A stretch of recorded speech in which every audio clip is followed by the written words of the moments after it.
Welcome to my channel fashion A to Z থেকে আমি সায়ন্তনী নিয়ে চলে এসেছি আজকে একটা পারফেক্ট বেঙ্গলি চিকেন কষা রেসিপি, যেটা আলু দিয়ে আমরা বানিয়ে থাকি।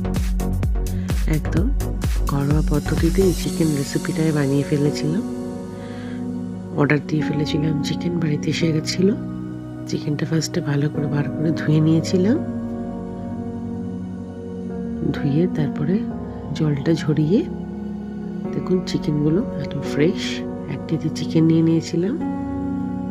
এরপর এর মধ্যে আমি দই দিয়ে দিয়েছিলাম, তারপরে হলুদ,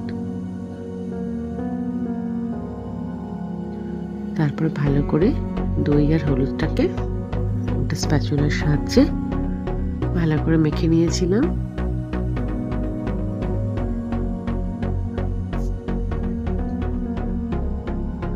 ভালো করে মেখে নিয়েছিলাম। তারপর কিছুক্ষণ পর জিঞ্জার গার্লিক পেস্ট এর মধ্যে দিয়ে দিয়েছিলাম।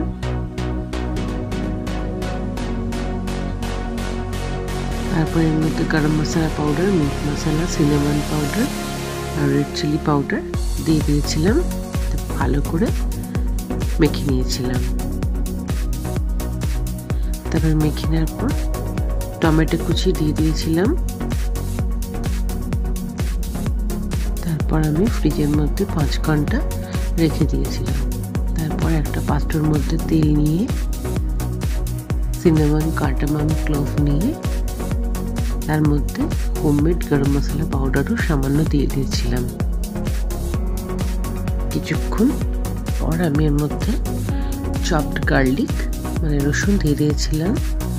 তারপরে আমি স্লাইস করে কাটা পেঁয়াজ দিয়ে দিয়েছিলাম। পেঁয়াজটা বেশ ভালো করে ভাজতে হবে। তারপর নুন দিয়ে দিয়েছিলাম।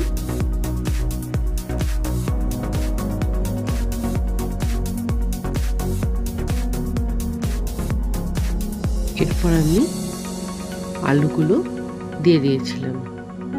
পেঁয়াজগুলোর সঙ্গেই আলুগুলো ভাজতে শুরু করেছিলাম।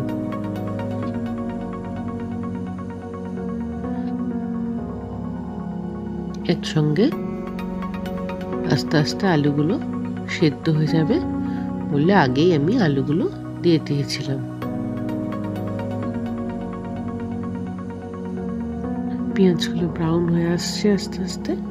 এরপর আমি ম্যারিনেটেড চিকেন দিয়ে দিয়েছিলাম। তারপরে কষা শুরু করেছিলাম। 2-3 মিনিট অন্তর অন্তর আমি চিকেনটাকে কষছিলাম। মাঝে মধ্যে নাড়িয়ে যেতে হবে।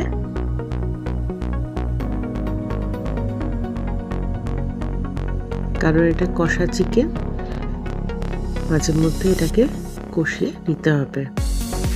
এর মধ্যে আমি কোনো জল ব্যবহার করিনি। যা জল দেখছেন চিকেন থেকে বেরোচ্ছে।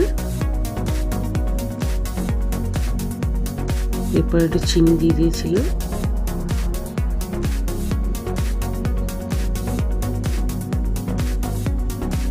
একটা বেশ কষানো হয়ে গেছে। জলটা চিকেন থেকে বেরিয়েছে।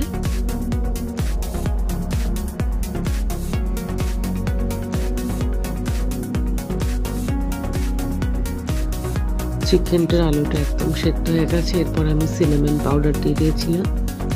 ধনেপাতা কুচি ছড়িয়ে দিয়েছিলাম। তারপর এর মধ্যে আমি কটা লঙ্কাও দিয়ে দিয়েছিলাম। যদি একটু বেশি ঝাল খান লঙ্কা আগেও অ্যাড করতে পারেন। আমার কষা চিকেন একদম পারফেক্ট রেডি হয়ে গেছে।